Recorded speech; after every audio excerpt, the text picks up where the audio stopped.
love the chase and the hunt, and I set the pace when I'm running. I always take what I want and I always give it 100. Don't need a bank, no I'm funded. Play the game like it's nothing. I'm always thankful for something. Don't take for granted, stay humble. Now wake up!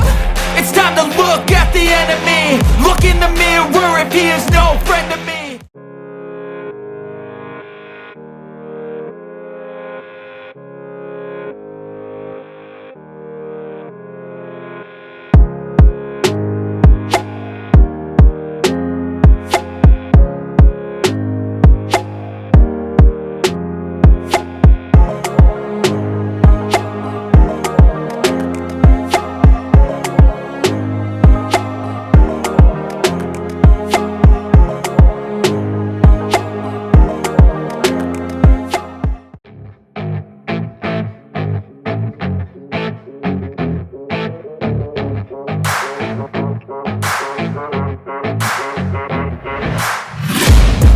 Taking shots at the enemy. I'm gonna make it to the top, leave a legacy.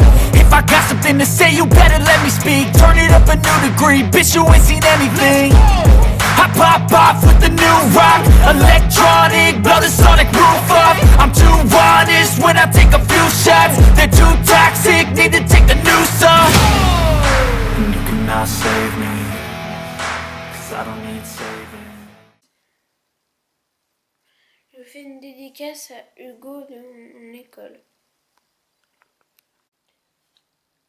Attention petit fil, le chaton s'immobilisa en entendant le cri angoissé de l'oiseau pâle. Ça va aller, lança-t-il. Il jeta un coup d'œil vers la pouponnière. L'odeur chaude et lactée de sa mère lui parvenait de l'intérieur ainsi que la voix d'elle de Fougère. Petite écorce et petite taupe le surveilleront, je te le promets. Petit fil frémit, ce n'était que la deuxième fois qu'il sortait de la pouponnière et ses pattes fourmillaient d'excitation. Une récente chute de neige avait blanchi le camp, gelant les touffes d'herbe et les épais taillis bruyères. L'air glacé lui piquait la truffe, il ébouriffa sa fourrure. Petite écorce donna un coup de patte au bout blanc de la queue noire de Petit Fil. Toi aussi, on dirait que tu te changes en glace. Petit Fil écarta sa queue avec un ronron amusé. Son museau blanc et ses pattes blanches l'aideraient à se cacher dans la neige. Petite taupe passa devant lui en bondissant, montrant-lui les pierres de chasse. Petite écorce. Petit Fil fixa ses camarades avec leurs 3 lunes de plus que lui. Il était 2 fois plus gros, qu'importe, il était déterminé à lui suivre. Je pensais qu'on allait encore escalader le haut-roc, protesta-t-il. Je suis sûr que j'y arriverai cette fois-ci. Dans l'air frais et lumineux, ses yeux le piquaient. Il ne les avait ouverts depuis que quelques jours plus tôt. Et sa vision s'adaptait tout doucement à la lumière du soleil. Après la pénombre douillette de la pouponnière, il leva la tête vers le haut roc de granit, d'où, à en croire Petite Écorce, étoile de prière s'adressait à son clan. Cette forme menaçante, acérée et sombre jaillissait d'un large cratère rocheux qui semblait l'encercler comme une mare asséchée. La combe du ralliement. Petit Fil fixa le rocher, les yeux écarquillés. À son pied, étoile de prière, cœur de faucon et plumes de roseau étaient blottis les uns contre les autres en discutant et en soufflant des panaches blancs. Cœur de faucon leva la tête surpris et surprit le regard de Petit Fil. Notre plus jeune chaton est encore parti en exploration, ronronna-t-il. Petit Fil se dandina sur place. L'éclat sombre dans le regard du guérisseur le rendait nerveux. Oiseau Pâle l'avait mis en garde pour qu'il ne reste à bonne distance du malgris qui n'était guère patient avec les chatons. Reste à couvert, Petit Fil, lui ordonna Cœur de Faucon plissé, les yeux plissés. Nous ne voulons pas que tu attires des buses dans le camp. Des buses répéta Petit-Fil le cœur battant. Les chatons sont leur proie favorite et elles peuvent te repérer depuis les hautes pierres. Plume de roseau remua les moustaches amusées. N'effraie pas ces pauvres chatons, ronronna-t-il en adressant un signe de tête à Petite Taupe qui venait d'apparaître à son tour. Que lui montres-tu aujourd'hui? Les pierres de chasse, répondit Petite Taupe. Les toiles de bruyère s'ébroient pour déloger le givre de son épais pelage gris rosé. Soyez prudents, les pierres seront glissantes. Ne venez pas me voir si vous vous tordez une patte, lança Cœur de Faucon. Suivez-moi, lança la meneuse d'un ton pressant à son lieutenant et à son guérisseur. Il fait trop froid pour rester ici. Allons à ma tanière. Le chef du clan du vin sortit d'un bond de la côte du ralliement, suivi par ses deux acolytes. Bientôt ils plongèrent dans l'antre de la meneuse, sous un buisson d'ajonc à l'autre bout de la clairière. On peut faire des glissades dans la combe, demanda Petite Écorce. Moi je veux aller aux pierres de chasse, insista Petite Taupe. Il recueillit au creux de sa patte un tas de neige qu'il projeta sur son frère. Le vent intercepta les flocons et les renvoya dans les moustaches. Tandis qu'il éternuait, Petite Écorce ronronnait ravi. Waouh, qu'est-ce que tu m'as fait peur! Tu vas voir ce que tu vas voir. Petite Taupe se jeta sur lui et ils roulèrent tous les deux dans l'herbe. Petit-Fil recula et les regarda blanchir leur pelage brun sombre dans la neige. Ce doit être amusant d'avoir un frère avec qui jouer. Seulement si Petit Canari n'était pas morte. Petite Taupe se libéra de son frère. Regarde, Petit-Fil, se moqua-t-il. Il cligne des yeux comme s'il venait de les ouvrir. Petit-Fil fit le gros dos. J'ai presque une demi-lune et Agent de Sable a dit que j'ai ouvert les yeux plus vite que n'importe quel autre chaton de la pouponnière, se défendit-il. Je ne suis pas habitué à la neige, c'est tout. Le sol scintillait et la bruyère qui abritait le camp, si sombre sous le ciel la veille, brillait à cause du givre. À quoi ressemblerait la lande sous un épais manteau de neige lorsque le monde deviendrait complètement blanc? Oiseau Pâle l'avait prévenu que la mauvaise mort frapperait toujours plus durement que le clan du vent parce que la lande touchait le ciel et ce qui les rendait plus spéciaux. Nous sommes plus proches de la toison argentée que n'importe quel autre clan, lui avait-elle dit un soir en s'installant confortablement dans leur nid de mousse. Ce qui signifie que le clan du ciel veille sur nous de plus près. Petit-Fil avait perçu l'inquiétude dans sa voix. Est-ce que pour cela que nous creusons des tunnels dans la lande, pour nous cacher des guerriers morts des autres clans? Ne dis pas n'importe quoi. Oiseau Pâle lui avait léché l'oreille. Nous creusons parce que nous sommes plus forts et plus intelligents que tous les autres clans réunis. Ses coups de langue s'étaient fait plus vifs, ce qui l'avait fait taire. Moi je vais aux pierres de chasse. Petite Taupe s'élança dans l'herbe. Et si on glissait plutôt dans la combe, miaula Petite Écorce en lui courant après. Il n'y a pas assez de neige, fit Petite Taupe en contournant le haut roc.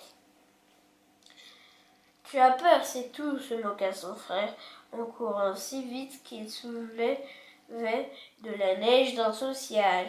C'est faux, protesta Petite Taupe. Petit-Fil suivit, peu importait pour lui où il choisissait de jouer.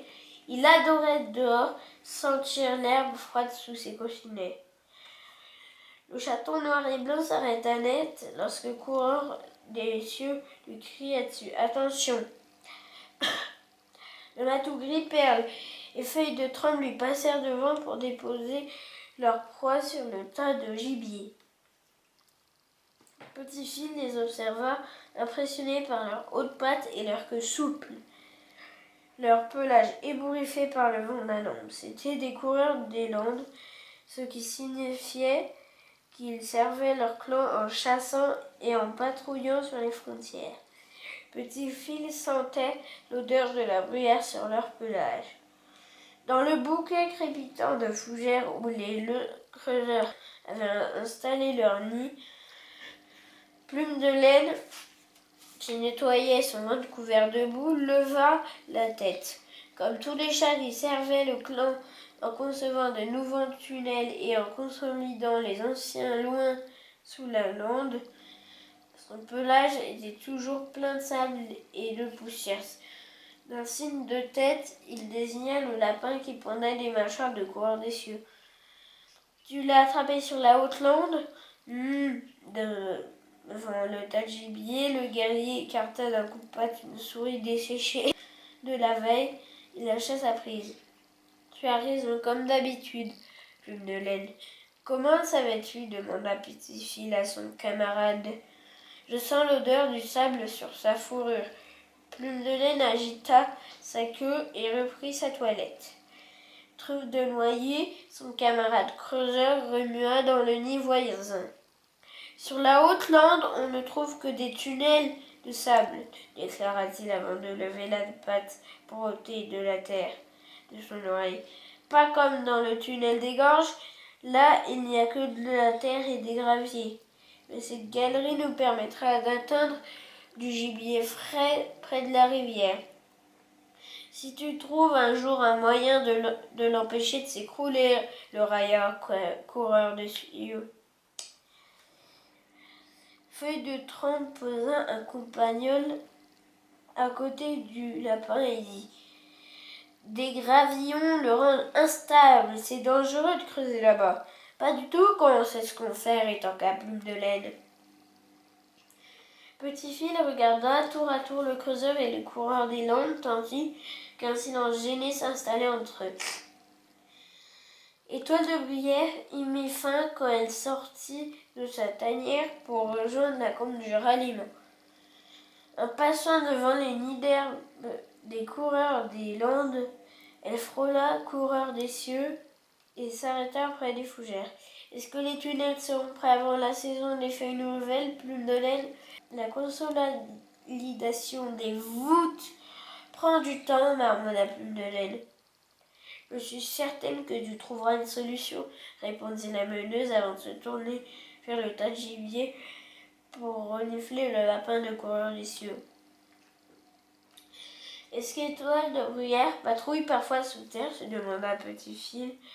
Elle s'était formée comme coureuse des Landes, mais en tant que chef, elle devait être capable de comprendre les difficultés de creuseur. Dépêche-toi, Petit Phil, dans sa petite écorce. Il sursauta, puis fila ventre à terre vers ses amis. Petite écorce et Petite taupe avaient déjà rejoint les pierres de chasse. Les rochers bas et lisses semblaient blottis près de la tanière des anciens. Des bouquets de bruyère pointaient entre eux et de la mousse s'amassait à leurs pieds. Petite taupe bondit sur la plus haute pierre et se pencha vers Petite écorce. Je suis le chef des pierres de chasse. Et moi, je suis le lieutenant, répondit Petite écorce sur le rocher voisin. Petit Phil les rejoignit bientôt. Lorsqu'il posa les pattes avant sur la pierre, il prit appui sur ses pattes arrière pour sauter aux côtés de Petite écorce. Ses griffes dérapèrent sur les gifles et il tomba sur la mousse glacée. « Hé, petit lombric !» lança Petite taupe. « Et si tu creusais plutôt un tunnel en dessous? Tu n'es pas censé être un coureur des Landes comme nous. » « Je ne m'appelle pas Petit lombric, mais Petit Phil, protesta le chaton. Tu vas passer ta vie à te tortiller sous terre, comme un ver de terre, pas vrai, se moqua Petite taupe. C'est là où tu devrais déjà te trouver sous les rochers par-dessus. Petit Phil se renfrogna. Il savait que ses parents étaient creuseurs, mais est-ce que cela voulait dire qu'il ne pouvait pas jouer sur les pierres de chasse? Petite écorce lui tendit une patte et lui dit « Ignore-le, et c'est encore Petit Phil. » Ce dernier sauta vers la patte de son camarade et sentit s'enrouler sous la sienne. Il remua son arrière-train tandis que Petite Écorce se soulevait et griffant la pierre, il parvint à se couler au sommet. Merci. Il s'assit près de Petite Écorce, les coussinets gelés au contact de la pierre. Il parcourut le camp du regard. Le soleil brillait dans un ciel bleu dégagé et les touffes d'herbes givrées commençaient à dégeler. Le bouquet de fougères des creuseurs luisait d'un éclat orangé, tandis que les herbes hautes bordant les nids des coureurs des landes ployaient sous le poids du givre, en train de fondre doucement. Un museau blanc apparut à l'entrée de la tanière des anciens. Vous vous levez tôt, les jeunes, miaula Baie Blanche, en approchant à pas comptés pour s'asseoir sur l'herbe froide non loin d'eux.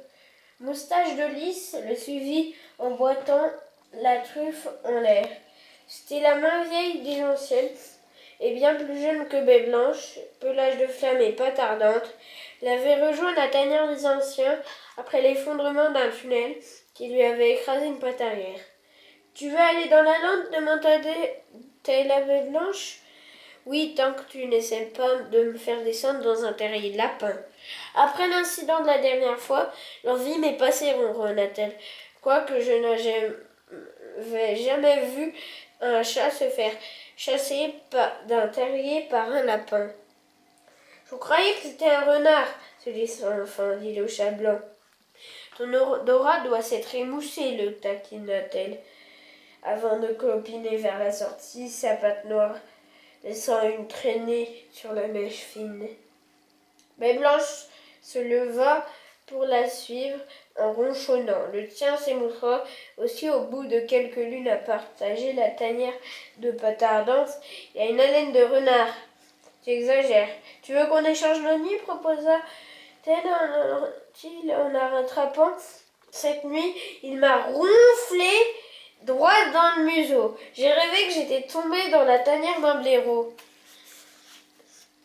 Tandis qu'il disparaissait dans le tunnel de bruyère, un matou roux pâle vint à leur rencontre. Ajon des sables.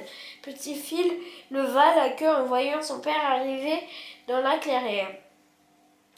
La fourrure du rouquin était mouchetée de terre. J'ai déposé un tas de brindilles à l'entrée du tunnel, lança-t-il à plume de laine. Le creuseur gris et blanc leva la truffe. Super, nous pourrons commencer à la consolider, la voûte cet après-midi. Vous devrez vous débrouiller sans moi, annonça Ajon des Sables en se dirigeant vers les pierres de chasse. Petit Fil, je veux te montrer quelque chose. Quoi donc? Fit le chaton tout excité. Est-ce que son père allait l'emmener dans la lande? Petit Fil se laissa glisser du rocher et se fraya un passage dans les herbes hautes. D'un coup de langue, Ajon des Sables ôta un brin de mousse de l'oreille de son fils et le recracha. Il est temps pour toi d'apprendre à creuser. Petit Fil fut si déçu qu'il eut l'impression d'avoir avalé une pierre. Il ne voulait pas creuser. Il voulait voir la lande et sentir le vent dans sa fourrure. Petit Fil va faire le ver de terre, se moqua Petite Taupe depuis son perchoir. Les vers ne creusent pas. Ignore-le, lui conseilla Petite Écorce en venant le rejoindre. Il te taquine, c'est tout.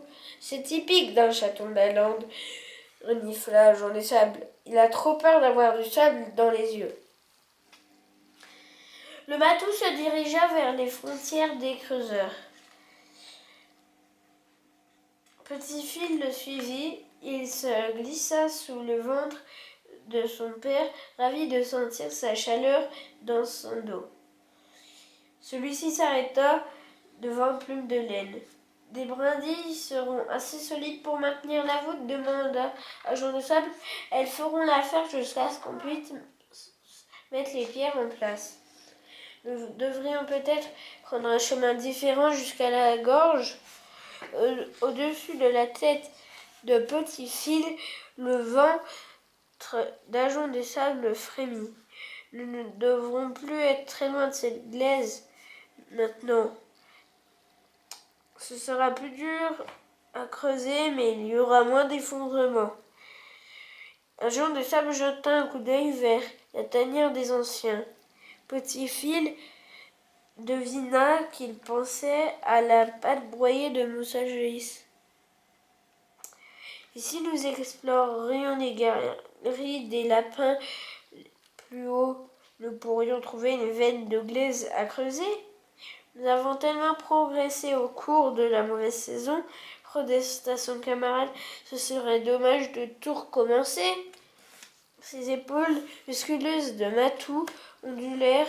Elles étaient aussi larges et rondes que celles d'Ajon et des sables. Est-ce que j'aurai des épaules comme ça quand je serai creuseur? Le regard de Petit Phil glissa de l'autre côté du camp vers Coureur des cieux et Feuille de Tronc. Ils étaient bien plus menus, bâtis pour la vitesse et pas pour la force. Petit Phil se demanda ce que l'on ressentait à courir dans la lande avec le vent dans la fourrure. C'était sans doute mieux que de se faire écraser sous terre. Il imagina ses oreilles et sa truffe se remplissant de boue et frissonnant. « Viens, Petit Phil !» Le miaulement de son père le tira de ses pensées. Ce dernier se dirigeait vers le nid des coureurs des landes. Petit Phil se hâta de le suivre, derrière le haut roc. « Ici, c'est parfait pour creuser, » lui expliqua son père. En passant la patte sur le sol, c'est là que j'ai appris. Petit Phil baissa les yeux vers la terre remuée et se demanda combien de fois cette zone avait été creusée, puis comblée prête pour que de nouveaux creuseurs s'y entraînent. Tu n'en as jamais assez de creuser? Être un creuseur, ça ne veut pas juste dire faire un trou, façonner un nouveau terrain, ça fait partie de ce qu'on est, mais nous patrouillons aussi. C'est un bon endroit pour chasser, surtout pendant la mauvaise saison. N'oublie pas que c'est pour ça qu'Éclat de glace a le premier creusé dans les Garennes. Petit Phil connaissait déjà la légende d'Éclat de glace. Oiseau Pâle lui avait raconté dans la pouponnière. Il y avait bien longtemps, la lande avait été meurtrie par la pire mauvaise saison que le clan n'ait jamais connue. Plus aucune proie ne traversait la lande couverte de neige.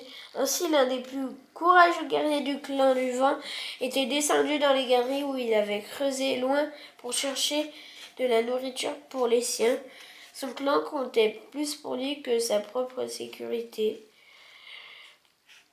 Miaula Ajon des sables solennels. Mais il n'avait ni entraînement ni l'expérience que nous possédons maintenant. Il n'avait que son courage et sa force, récita dans sa tête Petit Phil en se retenant de bâiller. Il y avait Ajon des sables. Depuis que le clan du vent a toujours creusé des galeries en s'améliorant à chaque génération, il leva le menton. Sans ces creuseurs, le clan du vent aurait souffert de la famine pendant de nombreuses lunes. Petit Phil se sentit un peu coupable.